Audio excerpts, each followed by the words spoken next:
How come dudes are constantly told be realistic and date within your league whilst seldomly told to women?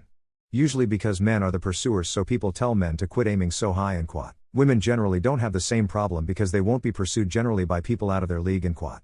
The truth is men's standards for women have dropped substantially. Since average men are desperate for any women nowadays, they have no standards or backbone. Men need to collectively raise our standards the way women have for the last 2 decades. Up. You hear it more because you're a dude. You don't know what women are told. TikTok, social media in general, does not reflect reality. Some people need encouragement while others need a wake-up call. It isn't gender specific. Women are just usually more openly encouraging of each other than men. I cannot answer that, but I do know that some people just become friends and others pick/choose their friends, meaning they carefully think about who they befriend for whatever reason they might have. Because it seems like 95% of the people who are chronically online and alone are men. I say this as a man. Single men, online, as a group complain a lot more about being lonely. So that is why that advice is given.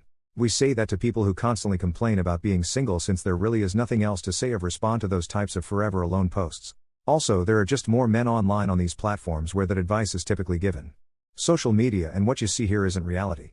And if you have never seen a woman out over her league or get rejected, it does occur. What usually occurs is she constantly feels pressure from others or convinced to sabotage, cheat, or leave. Women are often gaslit as to what their league actually is. So it makes sense that the counter advice would be to aim higher. Day of panic attacks after smoking weed? My genuine advice made from someone in the same shoes. Stop taking any drugs now. Weed is a drug. Don't be convinced it's not by wed culture. It won't magically improve until your body resets.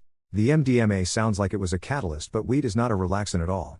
Very common side effects are paranoia / anxiety. 5-HTP, by the way, are brilliant for alleviating panic attacks. You can take 1 to 2 of an evening and another in the day if you need it for 6 months comfortably. Side note. 5-HTP does induce excellent sleep and deep REM, so expect intense dreams and to feel very well rested. Yes, I do.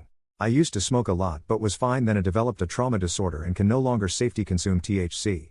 If you've started using another substance, it's possible you need to spend some time off it. I'd suggest 6-ish months, before trying again.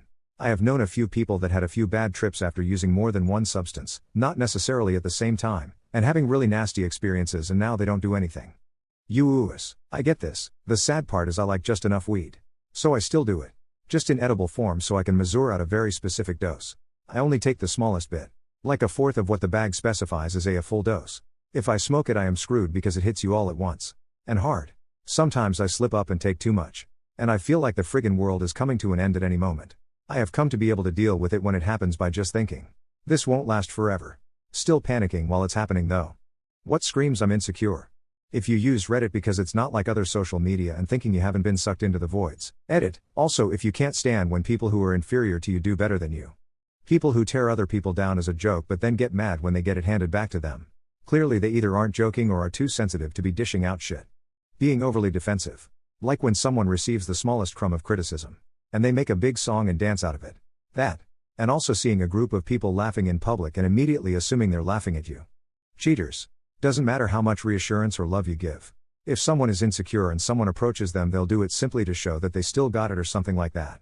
I get the logic fully, but it's akin to that lol. Always trying to win conversations or be the smartest person in the room. Like, no, Tom, you're wrong. Admit you're wrong. Don't spin this crazy story about how somehow in another reality or other super specific situation you could possibly be right. Making being seen your main focus in life. Lifestyle brands that signal to others that you have money. Are extreme.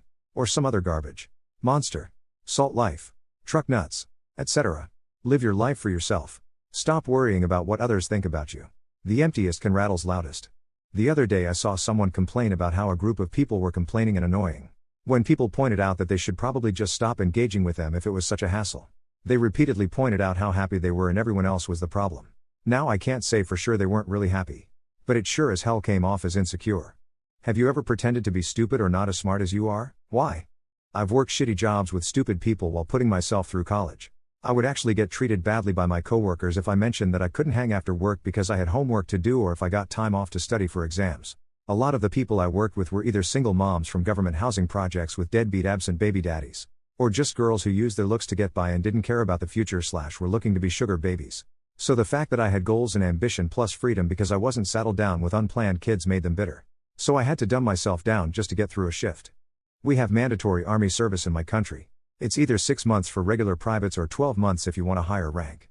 Plus some special roles do 9 months. Early on they do a few tests. One of them is basically an intelligence test. Those who do well are often pushed to do the whole 12 months. I didn't want to spend all that time there, so I answered only half of the questions correct. Then shifted my answers by one for all the remaining questions. It worked. Only had to do 6 months. I regularly do this. Customers come up with either heinous political views or heinous religious views, and because I'm a retail worker, that makes me their personal speech trainer/therapist. If I refuse to listen, they complain to corporate that I'm not doing my job to take care of customers. So I just started playing dumb. Example, all these alphabet folks are going to hell. Me. A gay alphabet dating a trans man alphabet. What do you mean? Is that a band? No, you know who I mean. Those QLBFR people. The who? I've never heard of that. What did they do? Continue as long as possible.